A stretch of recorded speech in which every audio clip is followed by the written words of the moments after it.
আউযুবিল্লাহি মিনাশ শাইতানির রাজিম। বিসমিল্লাহির রহমানির রহিম।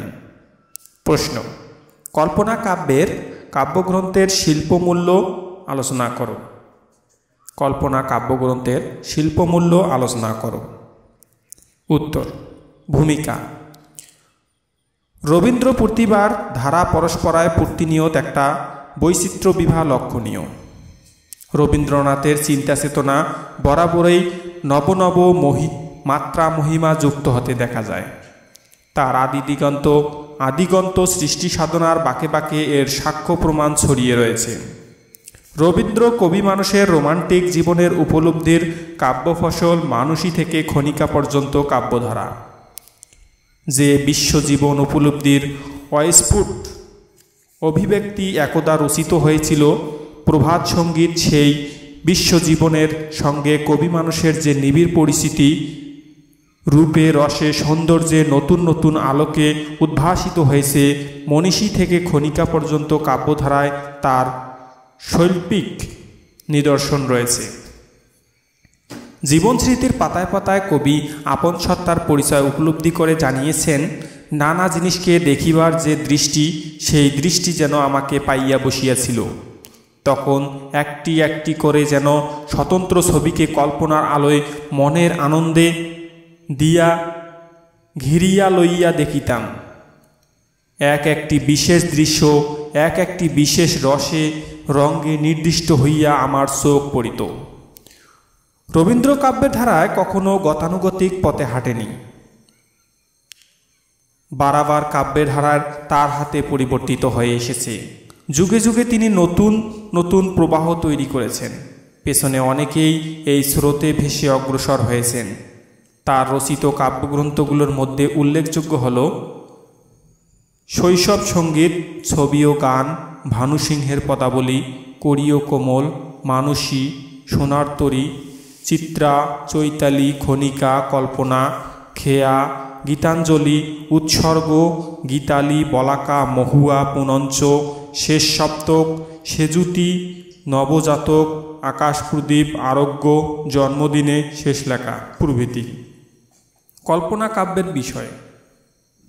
রবীন্দ্রনাথের কল্পনা কাব্যগ্রন্থটি একটি অভিনব দর্শনবোধের ভাস্বর হয়ে ওঠে। কল্পনায় বিভিন্ন কতগুলো গান আছে। তাছাড়া অন্যান্য কবিতাগুলোর বিশ্লেষণ করলে এই ধারা দুটো বেশ লক্ষ্য করা যায়।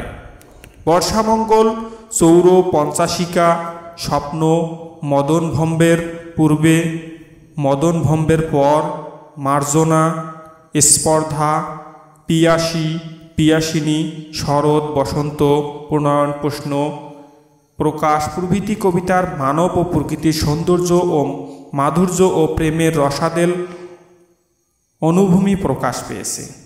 এরা সোনার তরী, চিত্রা যুগের কাব্যের সমগোত্র হলেও প্রাচীন ভারতীয় কাব্য ও পুরাণের পরিবেশ ও ভাবচক্রের পরিপ্রেক্ষিতে কবি নবতম দৃষ্টি গৌরবে এরা অপরূপ সমৃদ্ধ। প্রকৃতির বহু বিচিত্র সৌন্দর্য ও অনির্বচনীয় রহস্যের গভীর অনুভূতি রবীন্দ্রনাথের কাব্যের অন্যতম প্রধান উৎস। প্রকৃতির এই রূপ ও রহস্যের অদ্বিতীয় বাণী মূর্তি নির্মাতা রবীন্দ্রনাথ প্রথম জীবন হতে শেষ জীবন পর্যন্ত এই প্রকৃতি নানা রসে, নানা সৌন্দর্য চেতনায়, নানা উপলব্ধির চমৎকারিত্বের কবি প্রতিভার অনুপ্রেরণা জুগিয়েছেন। সোনার তরী, চিত্রার দেখা গিয়েছে কবি প্রকৃতির সৌন্দর্য রহস্যের নিবিড় অনুভূতিতে আত্মহারা। প্রকৃতি এ যুগে প্রত্যক্ষভাবে তার সমস্ত সৌন্দর্য মাধুর্য নিয়ে কবির সম্মুখে এসে দাঁড়িয়েছে। কবি তাকে উপভোগ করেছে সম্মুখস্থিত প্রত্যক্ষ সত্তার মতো। কিন্তু কল্পনায় কবির প্রকৃতি উপভোগের মধ্যে একটি বৈশিষ্ট্য আছে। প্রকৃতির এই প্রত্যাশার রূপ মূর্তিকে ছেড়ে কল্পনার দৃঢ় বিস্ফীত দৃষ্টি দ্বারা তাকে পারিপার্শ্বিকের বন্ধনচ্যুত করে একটা সার্বজনীন সত্তার প্রতিষ্ঠিত করেছেন ও তার বৈশিষ্ট্য ও সৌন্দর্য ধ্যান করেছেন। কবির এই ধ্যান দৃষ্টির কাছে প্রকৃতি এক একটি মূর্তি কল্পলোকে অপার্থিব আলোকে উজ্জ্বল হয়ে ওঠে নিত্যকালের পূর্তিকে পর্যবসিত হয়েছে। তাই বর্ষা তার কাছে সংস্কৃত কাব্যের অভিনন্দিত বর্ষা, শরৎ বাংলার ঐশ্বর্য, প্রাচুর্যময়ী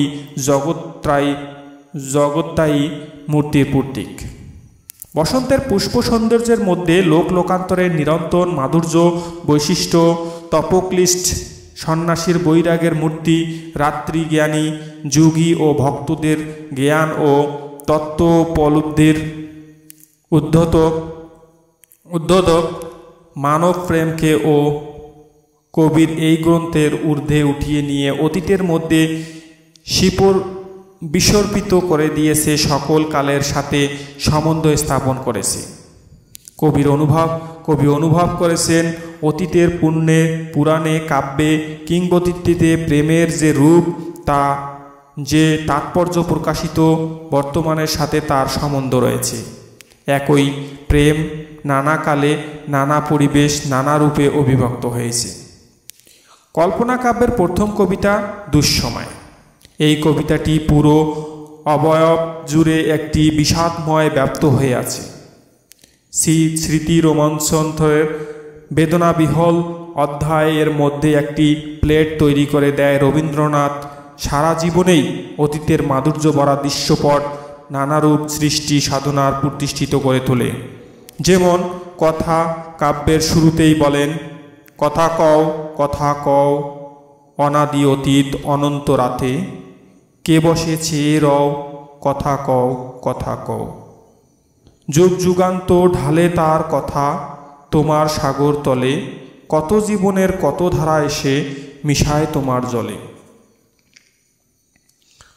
বর্ষামঙ্গল কবিতায় কবি বহু বর্ণিল রূপ মাধুরী ফুটিয়ে তোলেন। বর্ষা আগমনে আকাশ বাতাস, বন ভিতিকা, জল স্থল, পশু পাখি, মানবী সহ পুরা পরিবেশ অভিনব উচ্ছ্বাসের মুখে হয়ে পড়ে। এ কোনো রকম বিচ্ছিন্ন সৌন্দর্য চকিত চাহনি মাত্র নয়, এর মধ্য দিয়ে যুগ যুগান্তরের এক চিরায়ত বর্ষা প্রকৃতির অভিব্যঞ্জিত হয়। জুলি পরিমল আসিতেছে সজল সমীরে, ডাকিছে দাদুরি তমাল কুঞ্জ তিমিরে, জাগো সহচারী আজিকার নিশি ভুলো না, নিবশাখে বাঁধো ঝুলনা। মদনভম্বের পূর্বে ও মদনভম্বের পর কবিতা দুটি রবীন্দ্রনাথের রূপ রূপান্তর, সীমা অসীম, ইন্দ্রিয় অইন্দ্রিয় মনসিতা পরিস্ফুটন হয়ে উঠেছে। এর মধ্যে মূলত রবীন্দ্র প্রতিভার অন্তর্গত জীবন দর্শন আবিষ্কার করা সম্ভব। রবীন্দ্রনাথ সারা জীবন সীমা অসীমের মিলন সাধনায় আত্মনিয়োগ করেন। পার্থিব ও অপার্থিব জগতের রহস্য উন্মোচনের প্রয়াসী হন। আলস্য কবিতায় দুটো কবি পৌরাণিক চরিত্রের মোড়কে মূলত স্বকীয় অবস্থানকে স্পষ্ট করে তোলে। মদন প্রেমের দেবতা মহাদেব তাকে ধ্বংসের পূর্বে দেহদারী এই মদন সারা বিশ্বের বাহিক্যভাবে আরাধ্য ছিল। অনেকটা প্রত্যাহিক প্রেমের খণ্ডিত রূপে এই প্রেম ইন্দ্রজ লালসার মত্ত জগতের সব প্রেমিকের সত্তা এই অঙ্গরূপ মদন দেবকে আহ্বান করেছে। এ প্রসঙ্গে কবি মদনভম্বের পূর্বে বলেন, একতা তুমি অঙ্গ ধরি ফিরিতে নবভুবনে, মরি মরি অঙ্গ দেবতা কুসুম রথে, মকর কেতু উড়িয়ে মধু পবনে, পথিক বধূ চরণে প্রণেতা। কিন্তু এই মদন দেবতা মহাদেবের রসাঙ্গিনীতে ভম্মীভূত হয়ে যায়। দেহধারী মদন অতনু বা অতঙ্গ দেব হয়ে পড়ে। এর ফলে মদন সারা বিশ্বে বিস্তার লাভ করে। প্রত্যক্ষ থেকে অপ্রত্যক্ষ ও রূপ থেকে রূপান্তর মিশে যেতে থাকে। প্রকৃতি ও প্রেমের উদ্দেশ্যে অন্বেষণও এর মাধ্যমে ব্যক্ত হতে থাকে। কবি এ অবস্থানে বর্ণনা মদনভম্বের পর কবিতায় বলেন, আজিয়ে তাই বুঝিয়ে নারী কিসে বাজে যন্ত্রণা, হৃদয়া না যন্ত্রে মহাপুলকে, তরণী বসি ভাবিয়া মরে, কি দেয় তারে যন্ত্রণা, মিলিয়া সবে দুলোকে আর ভুলোকে। চৈত্র রজনী কবিতার কবি চৈত্র নিশীথ শশীকে উদ্দেশ্য করে নিজস্ব মতামত উপস্থাপন করেন। রাতের শশী যুগ যুগান্তরে ব্যাপী কবি কল্পনার প্রার্থনার উপাদান। কত কবিতা, কত গান, ছন্দ, সুর এই রাতের চাঁদকে ঘিরে পল্লবী হয়েছে। পাশাপাশি কবি কল্পনার এই চাঁদ ও মানবীয় সুখ দুঃখের সাথী রূপে ব্যক্ত হয়েছে আছে। চৈত্র রজনী কবিতার এই চৈত্র নিশীথ শশীর সাথে নিজ একান্ত রূপে কল্পনা করেছে। এর মধ্য দিয়ে প্রকৃতির সাথে মানব মনের একটি নিত্যতার সম্পর্ক অভিব্যঞ্জিত হয়ে ওঠে। কত নদী তীরে, কত মন্দিরে, কত বাতায়ন তালে, কত কানাকানি, কত জানাজানি, সাদাসিধে কত ছেলে। কল্পনা কাব্যের প্রকৃতি বিষয়ক কবিতার মধ্যে শরৎ অন্যতম। বর্ষা রবীন্দ্রনাথের প্রিয় ঋতু হলেও শরৎ বর্ণনায় তিনি মনোমুগ্ধকর ভালোবাসায় মুখর। তার অজস্র সৃজন সৃষ্টির মধ্যে এর সাক্ষ্য প্রমাণ ছড়িয়ে রয়েছে। এ কাব্যে শরৎ কবিতায় রবীন্দ্রনাথ গ্রাম বাংলার ঐতিহ্য শরৎ কবিতার এক মনোরস চিত্রগাথা উপহার দিয়েছে। আজিয়ে কি তোমার মধুর সুরতি, হেরিনু শারদ প্রভাতে, হেমাত বঙ্গ শ্যামল অঙ্গ ঝলিয়েছে অমল শোভাতে, পারে না বহিতে নদীর জলাধর, মাঠে মাঠে ধান ধরে না কোয়ার, ডাকিছে দোয়েল গাহিছে কোয়েল তোমার কানন সভাতে, মাঝখানে তুমি দাঁড়ায়ও জননী শরৎকালের প্রভাতে। কল্পনা কাব্যের জুতা আবিষ্কার কবিতাটি বহুল প্রচারিত ও জনপ্রিয় নিরিখে অন্যতম প্রধান। রবীন্দ্রনাথ অত্যন্ত সুনির্মল হাস্যরসের মোড়কে এখানে সামাজিক অসঙ্গতির চিত্ররূপ ফুটিয়ে তুলেছেন। কহিলা হবু শুনো গো গবুরায়, কালীকে আমি ভেবেছি সারা রাত্র, মলিন ধুলা গাইবে কেন পায়, ধরণীর মাঝে চরণ ফেলা মাত্র। বৈশাখ কবিতা কবি রুদ্র নির্মম বৈশাখের আড়ালে প্রজ্বলিত সৃষ্টির প্রাচুর্যের নব উন্মাদনাকে আহ্বান জানিয়েছেন।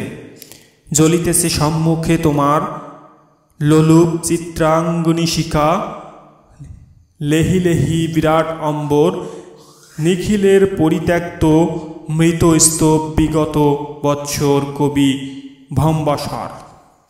অলঙ্কার অনুপ্রাস, ওহে ওরে বিরঙ্গ, ওরে বিহঙ্গ মোর এখনি, অন্ধ বন্ধ কারণা পাখা দুঃসময়, ঘনবন তলে এসো ঘননীল বাসনা, ললিত নিত্য বাজুক স্বর্ণর সোনা। বর্ষামঙ্গল উপমা, ওগো সুন্দরী চোর, বিদ্যা তোমার কোনো সন্ধ্যায়, কনক চাপার ডোর, চৌরপঞ্জিকা খুঁজিতে গেছিনু কবে, শিপ্রা নদী পারে, মোর পূর্ব জনমে প্রথমা পিয়ারে, মুখোশে তার শ্রদ্ধরেণু, লীলাপদ্ম হাতে, কর্ণমূলে কুন্দকলি, করুবক মাথে। স্বপ্ন পুনরুক্ত বধাবাস, তনু দেহে রক্তম্বর, লিবিবন্দে বাধা চরণে, নুপুরখানি বাজে আধা আধা স্বপ্ন। চিত্রকল্প, আটি আটি ধান চলে ভারে ভার, গ্রাম পথে পথে গন্ধ তাহার, ভরিয়া উঠিছে পবনে। শরৎ ছন্দ, এসেছে বর্ষা, এসেছে নবীনা বর্ষা, গণভরিয়া এসেছে ভুবন ভরসা, দুলিছে পবন শন শন বন বীথিকা। কাব্যটির মাত্রাবৃত্ত ছন্দে রচিত।